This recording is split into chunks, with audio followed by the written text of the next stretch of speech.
All right, it's Brock Bowers time. Yes, here we go. Taking a look at Brock Bowers against Auburn. And it really was this play right here where I was watching a game on Saturday and I'm like, man, what has Bowers done to this point? Auburn's down, or Auburn's ahead 17-10. Georgia's struggling. And I remember thinking, 19's your best player. Go get 19 the ball. Well, it's exactly what happens here. It's in the sexiest of parts of this film. This is just going to be a real easy, basic route. He's going to come down here about 12 yards, and he's going to turn in here about the 30-yard line. You got cover three. A little pass fake is going to hold these linebackers. Linebackers get locked in a quarterback. Bowers just finds an open zone right behind them. He's just an inline blocker right here. So he's just going to step off, not get collision, work his way through the chaos, and just catch and keep going. The one thing that impresses me the most here, I think about Brock, as he gets off that, a little bit of a shot right there, but not much. But he gets his eyes back to the quarterback. Every ball is snatched with his hands. Every one. Snatch it, tuck it, and now watch this guy run. I mean, that's a free safety with an angle on him, and he's still having a hard time cutting him off. When he catches the ball, that's when the fun begins, to be honest with you. He's got such great speed. This is getting your guy involved, and I love to see it. And it took too long for Georgia to get him involved. Tight ends coming into the league are always held to really kind of an interesting standard. Every time in the negative column or in the things that need work, it's always run blocking, run blocking. And look, a guy like Bowers, he's going to have to run block. But the one thing that I seem to like about him that I like is that he seems to love run blocking. So this is a great example of that. This is a little kind of toss crack or pin and pull, however you want to look at it.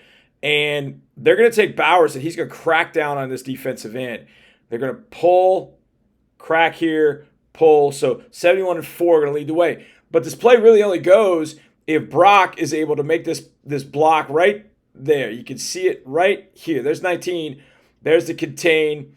And now you see 71-4 leading the way. But if Brock is getting pushed back into the play, into those blockers, now there's nowhere to run. But because he's able to pin that guy, look at him right here. He's got it pinned. That is the perfect spot for a run blocker to be on this play. So U tight end, Y tight end, F tight end, I don't care what you call him. He's willing and he can be effective. Now, I'm not going to sit here and tell you he's Gronk. Gronk, I think, is the best run blocker I ever saw. C.J. Fedorowicz, who played for the Texans, was excellent as a run blocker. T.J. Hawkinson had some of that. Kittle is very good. Bowers isn't quite that. But when you put him as an inline guy, or in this case, he's attached but kind of a nasty slot, if you will, he can do the job. And you can see how this hole opens up now for Edwards because Brock has pinned him inside. Now Edwards cuts it up, and this turns into a touchdown. Great job by 19 right there. In the run game, that helps tie this thing at 17 with that run block right there by Brock Bowers. Now, once we got to the fourth quarter, it really became Brock Bowers time. Now, why it wasn't Brock Bowers time before that, I don't really know. But he had that catch and run that helped set up the touchdown that tied it at 17. Now the Bulldogs are backed up at the -9 here. Brock's in a wing set. Now he's going to motion over here, and the Bulldogs are going to run bluff wheel. So they're going to bluff this bubble screen, and then they're going to go post, and then Brock on the wheel. This has kind of become a popular route, not only in college football. I've seen it in high school. I caught a couple high school games. Saw it in each of the games. But this is also an opportunity to take a look at Brock Bowers after the catch. So we're going to see Brock come in motion here. All right, there he is, coming in motion right there. And so you're going to fake the blow. You're going to bluff right here. So 3's going to come up. You're going to bluff that like you're going to run a little tunnel screen there, a little now screen. You see 5. Hey, throw me the ball. So he starts to it. Bowers is going to bluff and then wheel. He's going to run a post. That's going to take the corner. And then you're going to see his ball. Not a great throw from Carson Beck. Throws it behind Brock Bowers, but now he's got room. Now the fun begins here because you got a defender here, defender there, 2 and 3 coming from behind. He's at the 25-yard line. Watch where he ends up here. Gets by that tackle. He is then being dragged all the way to the 46-yard line. You talk about yak, yards after catch and yards after contact. So first contact there at the 30. 13's now at the 34, hanging on him. He drags him. He falls off, and he ends up at the 46-yard line. Play concept, great. Get your best player involved. Get him involved quickly. A great concept with the bluff wheel. Catch the ball in space, and then go make something happen. Brock Bowers makes it happen. Gets them out from under their own goalpost, basically, and gets a big, huge play for Georgia right there. Big third down here for Georgia, and 3rd and 8, and you know that's got to be a throw to Brock Bowers. Now, it looks like Auburn is in some version of cover 2 here. Can't see the full picture, but that's kind of what it looks like. And I'm going to show you 2 different angles of it because you need to see the second angle to see why this was such an incredible play. And this is what Brock Bowers does that I think is so special amongst other things. So Bowers here, you're going to get these 2 safeties that are peeling out. So it's some kind of middle of the field open coverage. So I think it's cover 2.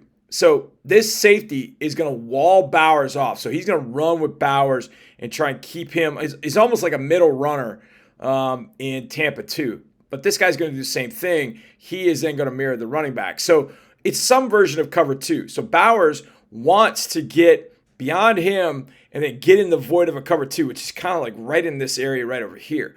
But as he's going in that direction, and you'll see him right here, you'll see him start to run. So he's going to try and keep that from happening. But Bowers is going to force the issue down the field. So Carson Beck makes this throw, and Bowers, you can see Bowers reach back and make this catch. And, I mean, it's outstanding. I don't know why Beck threw it there. If anything, I thought he would have thrown him into the void over here, but he threw it behind him. On 3rd and 8, Brock Bowers had to make that catch. I mean, he had to make that catch. Not only does he make the catch, he gets a big first down. Take a look at this other view, and you'll see exactly what Bowers did, and it makes this catch even greater. All right, so this is the view I was talking about here. Now, you can't see Bowers, but you got 2 key players here. Here's that safety that was walling him off, and here's the other safety who is playing seemingly a cover 2. So Bowers wants to get right here. So you'll see him get into the picture right about there. And you can see he's right there, and he's trying to get into this void. So there's the other safety. The other safety's wide over there. So he's trying to get into this void. Like there's the B in Auburn. That's where he's trying to go. So I'm thinking Beck's throwing it, kind of splitting those 2 officials right there. That's not where he throws it. Right here, Bowers is behind the safety. And Beck throws a back shoulder ball, which I don't know if that's what he planned on doing. But he throws behind him. But watch Bowers adjust and reach out and catch that thing with one hand. 3rd and 8, got to have it play. And your best player snags one-handed on a throw behind him. I mean, this is insane. This guy's insanely good. Look at this catch. One-handed behind him. My goodness. So Brock just made a catch on 3rd and 8. That, I mean, it was as good a catch as he's made all game. It's as good a catch as he's made in his career, and he's made a bunch of them. But this one takes the cake right here. He's lined up as inline Y, and it's going to be a penalty because the receiver's on the ball. The receiver should be off the ball. The receiver messes up. So Bowers is just literally going to run kind of a pop-pass seam right here, and you see him get on the field. They get him with the play action, so the linebackers are just screaming. So Brock's just right there. So Beck this time throws the ball a little bit further inside. He's expecting Brock to bend that route, and Brock does that. He reaches out with one hand and snags this ball. I mean, glue sticks. Bang. Let's take a look at the end zone view and really appreciate this catch. I've seen incredible one-handed catches. My man DeAndre Hopkins made 2 of them in his career that never counted. This might be Brock Bowers' best catch, and it will never count. It's a shame. Watch this. Just right. Look at that. That ball is smoking upfield, and he just reaches out and he plucks it. I guarantee you that DB thought, I got this. They're both going, wait, did he catch that? Now they got to try and tackle the guy, and look, he won't go down. He will not go down.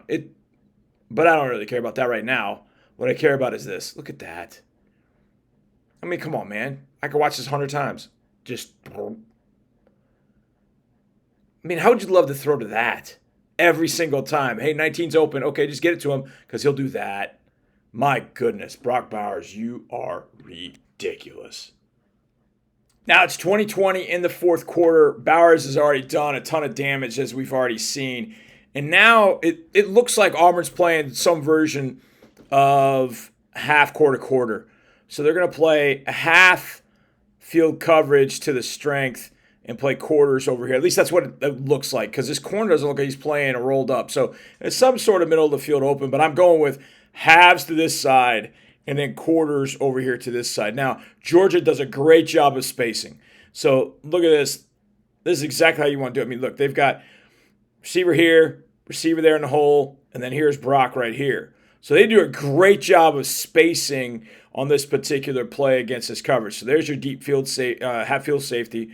Then there's your quarters playing safety, and then there's your quarters corner right over there. I think I'm guessing it's quarters. It could be a half. So cover two, whatever the case might be. Either way, Brock does a great job in reading this right here. So he's going to drive up the field knowing that this guy's inviting this kind of short sail here. But Brock's not going to run it all the way to the sideline because he knows, given that safety, he knows the corner's sitting here. So he's going to want to throttle down like right there. And that's exactly what he does. He kind of throttles down right into the void, and look at that. Makes the catch. Great job. First down, Georgia. Let's take a look on an ISO cam of Brock on this particular play right here. So let's go to the ISO cam here, and what you're going to see is there's your rolled up corner right there. All right, you got the safety back here. Now, if you watch Brock's head, you could tell as he's running this route, he could see this safety right here, and he's giving the outside. So he's going to cut off any kind of route going back to the inside, which is fine because what Georgia's got working, they're working that three-man triangle over to this side of the field. But Brock's eyes are on the safety.